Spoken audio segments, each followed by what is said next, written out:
pipi, juste un petit pipi. Aujourd'hui, je vous propose d'inaugurer notre nouvelle série de pastilles vidéo par un thème qui va peut-être vous surprendre, mais qui est un motif récurrent dans l'art ainsi que dans plusieurs séries et courts-métrages. Il s'agit de l'envie d'uriner lorsque l'on se trouve à proximité de l'eau et plus particulièrement à la piscine. En 2017, dans une étude menée à l'Université d'Alberta au Canada, des scientifiques ont estimé qu'une piscine publique contenait, selon sa taille, entre 30 et 75 litres d'urine en moyenne. Ces chiffres ont choqué et ont été repris abondamment dans les médias. Il faut toutefois relativiser. Il s'agit d'une part d'une estimation et d'autre part, cela ne correspond en proportion qu'à 0,01% du volume total de liquide dans le bassin. Le lien entre l'envie d'uriner et la présence d'eau a fréquemment été représenté au fil de l'histoire de l'art et de nombreuses œuvres en témoignent. C'est aussi pourquoi on trouve de nombreuses fontaines représentant des enfants, voire des adultes, en train de se soulager. On pense bien sûr au Manneken-Pis de Bruxelles, mais il y a bien d'autres exemples, comme ici à Prague, à Melbourne ou à Helsinki. Notons que ce sont quasi exclusivement des garçons ou des hommes dont la miction est jugée plus spectaculaire. Il existe en effet des mécanismes physiologiques et cérébraux qui expliquent pourquoi le contact avec l'eau provoque l'envie d'uriner. Cette envie, que l'on appelle diurèse d'immersion, survient lors d'un contact avec une eau plus froide que la température corporelle. Le besoin de thermorégulation provoque un phénomène de vasoconstriction, c'est-à-dire une contraction des vaisseaux sanguins, afin de concentrer l'afflux de sang dans les zones importantes, dont les reins et la vessie, qui se trouvent ainsi irrigués et stimulés. À cela s'ajoute un conditionnement du cerveau qui va associer les sons aquatiques tels que l'écoulement d'un robinet, d'une chasse d'eau ou d'un tuyau d'arrosage à l'envie d'uriner. Plusieurs courts-métrages ou encore des séries d'animation ont thématisé le besoin irrépressible de faire pipi et ses conséquences. L'une des grandes peurs dans cette situation est celle de se voir exposé aux yeux des autres baigneurs du fait de la présence d'un produit révélateur qui colorerait l'eau en rouge suite à votre miction. C'est l'argument du court-métrage estonien Red Spot en 2008, je vous épargne la prononciation du titre dans la langue originale. Un jeune garçon tente de passer aux toilettes avant le début de son cours de natation, mais toutes sont occupées. Lorsqu'il entend des camarades dire que faire pipi dans la piscine pourrait générer une réaction et provoquer une tache rouge dans l'eau, il craint d'être la risée de la classe. Il manquera son évaluation, mais finira par se soulager une fois le cours enfin terminé, démontrant au passage que la réaction chimique colorée n'est qu'une légende urbaine. Il se produit certes une réaction au contact du chlore et de l'urine, mais elle est reconnaissable non pas à sa couleur, mais à l'odeur.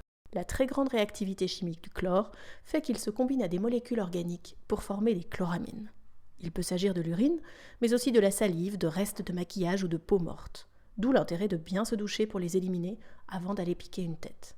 Car les chloramines, outre leur odeur très marquée, provoquent aussi des réactions irritantes, voire nocives en cas de forte concentration, pour les yeux, la peau ou les poumons. C'est pourquoi on conseille de s'abstenir d'uriner dans l'eau chlorée, plus que pour de strictes raisons d'hygiène. Mais tous n'y parviennent pas. Des nageurs de haut niveau ont ainsi reconnu et assumé d'uriner régulièrement dans les bassins pour ne pas interrompre leur session d'entraînement. Par exemple Michael Phelps, le champion américain de natation multimédaillé. Tout le monde ferait pipi dans la piscine ?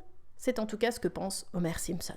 Hey, everybody pees in the pool. Not from the diving board. De l'urine, on en trouve à plusieurs reprises dans l'irrévérencieuse série animée américaine South Park, lors d'une séance scolaire de natation, ou bien plus grave, dans un parc aquatique où l'urine finit par submerger tous les baigneurs et provoquer un véritable cataclysme.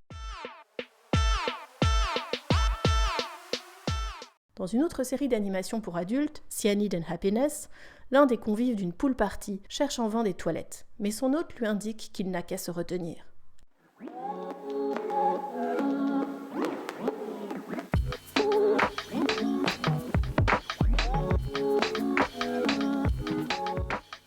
La chute révélera que le baigneur est en fait muni d'un casque de réalité virtuelle et que ce n'est pas donc réellement dans l'eau qu'il va se soulager. Parfois, les conséquences sont tout de même moins ennuyeuses. Dans Pool Hazard, un court-métrage d'animation de Eden Park, une jeune femme entreprend de faire une déclaration d'amour à une autre, tandis qu'elles sont à la piscine d'un motel. Mais l'une d'elles est prise d'une vive envie d'uriner qu'elle a de plus en plus de mal à réprimer. Elle finira par renoncer de peur de ruiner, verbe qui est au passage l'anagramme d'uriner, ce moment si romantique au clair de lune. Dans Water, un court-métrage israélien de 2010, 2 jeunes enfants jouent dans le bassin d'une piscine désaffectée, jusqu'à ce que l'un d'entre eux ait une idée pour faire revivre le toboggan.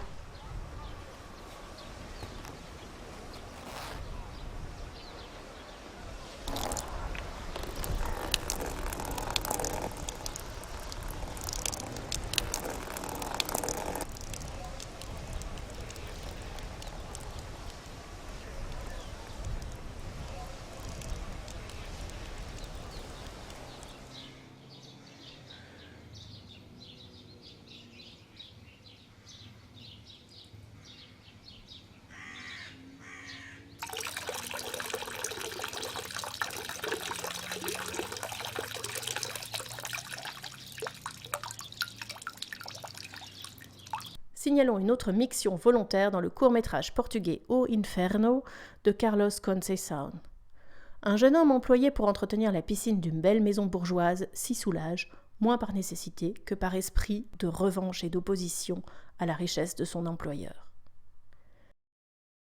Nous terminerons sur une note d'humour avec ce dessin de Martin Wittberg, publié à l'issue des Jeux Olympiques de Rio en 2016.